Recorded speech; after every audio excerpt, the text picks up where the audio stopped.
Laro. O, Jepoy, bakit ka umiiyak? Yung tatay ni Mark Juntay, tinalo ko sa flip top. Nasaan yan? Parintupe! Parintupe! Nasa ka? Lumabas ka! Sino ba yung maingay na yun? Aba pare, umiiyak yung anak ko dahil tinalo mo doon sa flip top na yan. Paring Albert, hindi naman sa abay daw ako papayag, short mo gold, brief mo gold, sumbong kita sa nanay mo, nanonood ka ng ball! Yo! Aba pare, ikaw nagpasimula, panindigan mo yan ha. Pangit ang nanay mo, pangit ang tatay mo, kaya ang anak mukhang kalamay. Kung gusto mo ng pangit, huwag mo kami idamay! Yay! Wala, nakita ko tatay mo nagbabasa ng science. Sinapak ko, nag-super science! O, ito pa paring Albert. Nanay mo pangit, tatay mo pangit. Ano ka, exempted? Sus! Nakita ko tatay mo, nanay mo o teka pre, wala na, utal-utal ka na, umuwi ka na lang, magpalobo ka na lang ng sipon, pero eto teka, baunin mo. Piso-pisong malupet, ikay nagpagupit sa tatay mo, malupet, kaso nga lang walang puwet! Tatay! May araw ka din sa akin, paring Kaloy, sasabi ko sa'yo.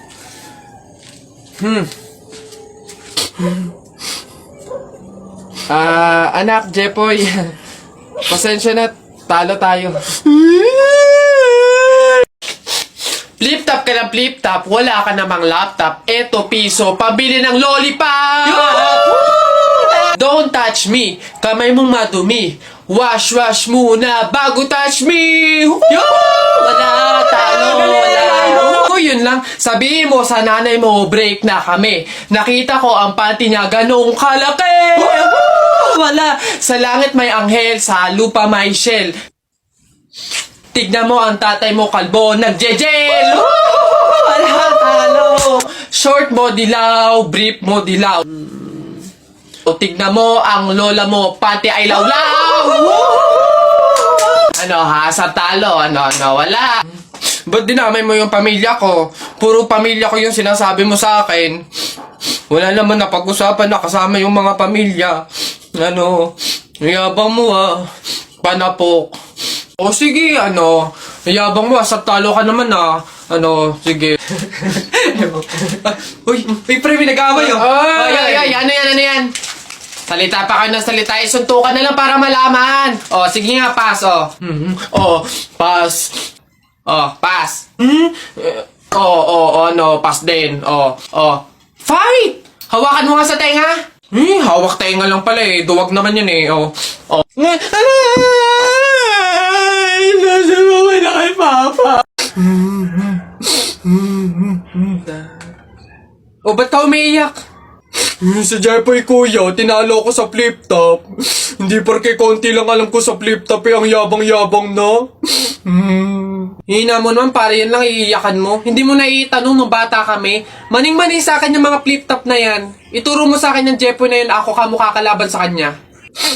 Eto kuya oh. Sipon. Ikaw pala nagpaiyak sa kapatid ko dahil tinalo mo sa flip top? Ngayon magkakaalaman ako kalabanin mo, ano, G? Sige kuya, basta walang pikunan na. Laki-laki mo eh. Sige, ako unang banat na nakita ko nanay mo nasa Hong Kong. Hindi nakauwi kasi ginawa ni King Kong!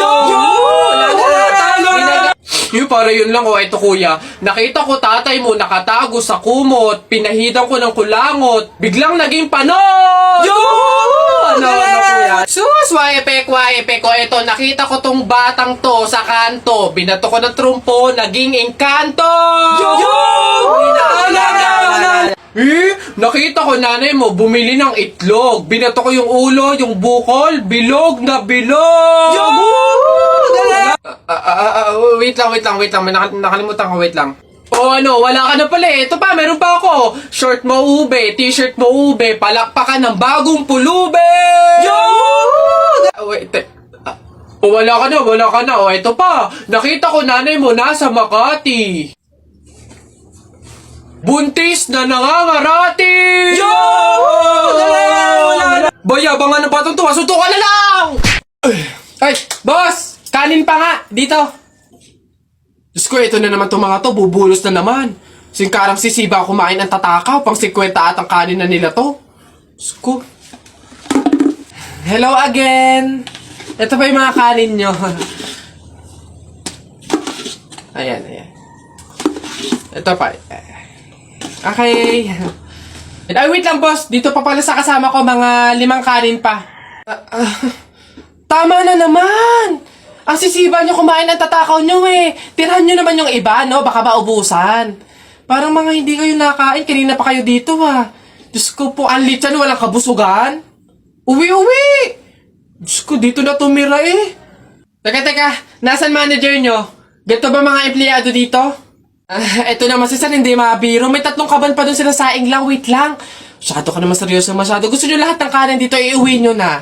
Ha? Wait lang, teka lang. Dadalhin ko dito pagkasaing, ha? Sige. Bayan, tagal naman na order ko. Ay, ayun na. Hello, sir. Ito na po order nyo. Oh, ayan. Oh, ayan. Okay na po, 812. Hoy, teka, halika. Ay, sir, ano yan? Bakit dito ako kakain sa dahon ng saging? Paltan nyo to. Nasaan ba yung manager nyo? Tawagin nyo nga. Ay, sir, good day po. Ano pong problema dito? Yan kasing service crew nyo, ay dito ako papakainin sa dahon ng saging. Ay, sorry sir, mali yun na ibigay. Dahon ba yun ng saging? Mali, dito pala dapat. Yan. Sa plastic kayo kumain. Ababastos nyo ha, ano ba problema ha? Hindi ko kasi alam kung bakit dito nyo ako pinapakain sa mga to. Hindi mo alam sir? Tignan mo yon. Ha? Oh, di ba CCTV? Ikaw lang naman yung lagi naming nahuhuling nangunguha ng mga plato namin. Hiyang-hiya naman kami sa'yo, ang kapal na mukha mo. Naubos na yung mga plato namin dahil sa'yo. Hindi ko alam kung bakit ang hilig-hilig yung manguha ng mga kasangkapan ng mga fast food chain. Tapos magtatanong ka pa kung bakit diyan ka namin pinapakain. Swerte mo pa nga may kakainan ka eh. Kainin mo yan. O basta mga pare, ganito ang plano ha. Kapag andun na tayo sa mga inasal, isang PM1 na only rice lang yung o-orderin natin. Isa lang ha. Tapos PM2 na hindi naman only rice. Makakatipid na tayo nun guys kasi doon sa order na only rice tayo hihingi ng mga kanin. G? Okay? G. Oh, good day mga sir. Excuse me, order kami no?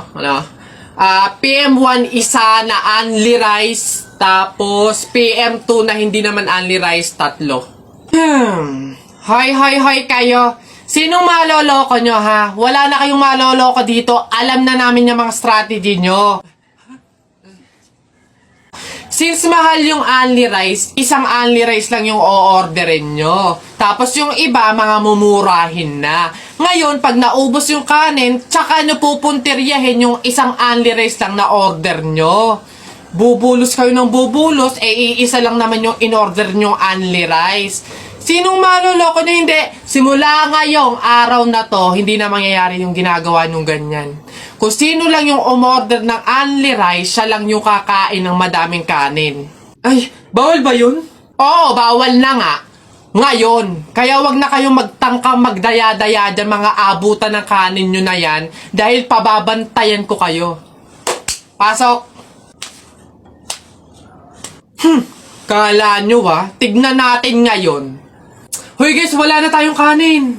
Hindi tayo lahat pwedeng humingi ng kanin kasi isang only rice lang naman yung order natin. May nagbabantay pa. Hoy, nakikita at naririnig ko kayo ha? Tigil-tigilin nyo yung bulungan nyo at pandadaya nyo.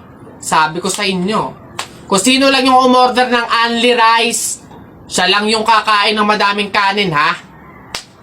Anak! Nay, bakit? Matutulog muna ako saglit. Ikaw muna magbantay sa burol ng lolo mo, ha? Wag mong iiwan yon. Dapat daw laging may kasama yon. Ha, bakit naman dapat laging may bantay? Pamahiin. Pag daw iniwan mo yung patay dun sa kabaong, papalitan daw yan ng puno ng saging ng mga engkanto. Sige, Nay. Naantok na ako eh. O siya, sige na. Lolo, inaantok na talaga ako. Pasensya na. Matutulog muna ako saglit. 5 minutes lang, ha? Di naman siguro totoo yung mga pamahiin na yan. Kanto. Sige. Oh, bakit walang bantay dito sa burol? Ang lolo! Lolo! Sinasabi ko na nga ba? Oh, Nay, bakit anyari? Wala na yung lolo mo. Ha? Wala na sa kabaong si lolo? Oh? Sabi ko naman kasi sa'yo, bantayan mo eh. Kukunin nyo ng mga engkanto at papalitan ng puno ng saging. Kasalanan na ng mga engkantong yan. Babanatan ko yung mga yan. Puno na lang ng saging na natira, lola. Oh, edi mabuti, Nay. Ha? Bakit? Edi iwas gastusin. Makakatipid. Wala na tayong ipapalibing. Nay, pasalamat nga tayo sa mga engkantong yan. Sila na bahala dun kay Lolo eh. O sige na, papakancel ko na yung lupang lilibingan ni Lolo. Hello? Cancel na po yung lupa. Hindi na po kami magpapalibing. Okay. Salamat. Tipid ng 50K. Lala.